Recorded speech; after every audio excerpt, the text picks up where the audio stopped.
Assalamualaikum warahmatullahi wabarakatuh. Perkenalkan, kami di sini dari kelompok 4. Di sini kami akan menjelaskan tentang Perhimpunan Indonesia atau PI. Sebelumnya kami akan memperkenalkan diri dulu. Pertama di sini ada saya Farhan Putra Ramadi. Saya Ramadhani Puspita Dewi. Saya Hesti Agnesia. Saya Rifki Manamba pertama. Saya Rahendwi Pramudia Nabi.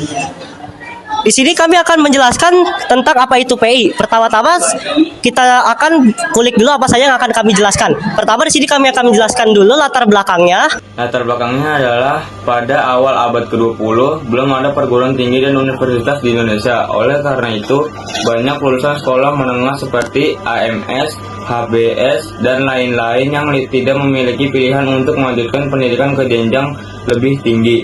Meski begitu, sebagian pelajar Indonesia dapat melanjutkan pendidikan ke Belanda. Di latar belakangnya akan kebutuhan akan wadah kebersamaan dan tolong-menolong antara pelajar Indonesia di Belanda. Perhimpunan Indonesia pun dibentuk.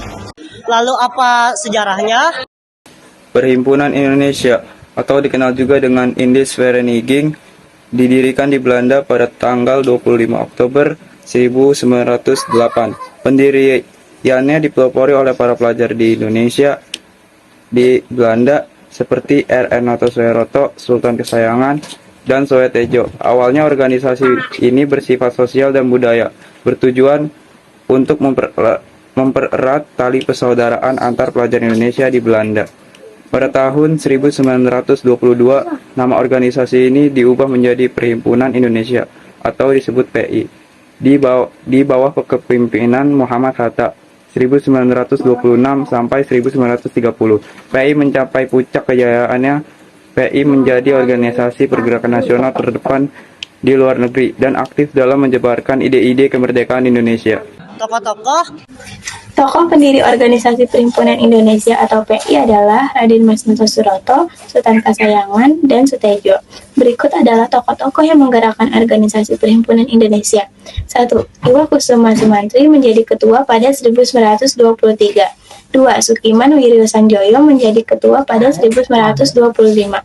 3. Muhammad Hatta menjadi Fortizer ketua terlama pada 1923 sampai 1930. 4. Muhammad Nazir Datuk Pamuncak menjadi ketua pada 1942.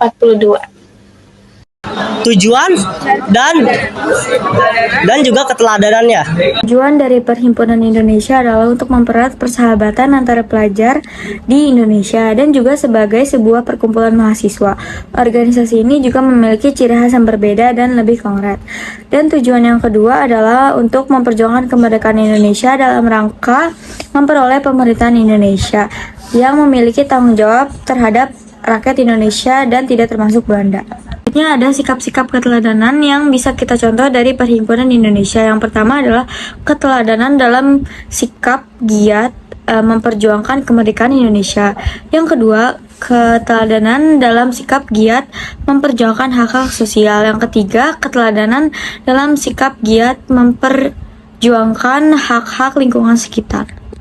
Oke, terakhir ada kesimpulannya. Kesimpulannya adalah PI atau Perhimpunan Indonesia yang awalnya bernama Ferdinand Indisch atau IV adalah suatu organisasi pemuda yang didirikan oleh pemuda Indonesia untuk para pelajar yang belajar di Belanda. Tapi pada 1922 organisasi ini berubah nama menjadi Perhimpunan Indonesia atau PI dan menjadi satu dari sekian banyak organisasi pergerakan nasional.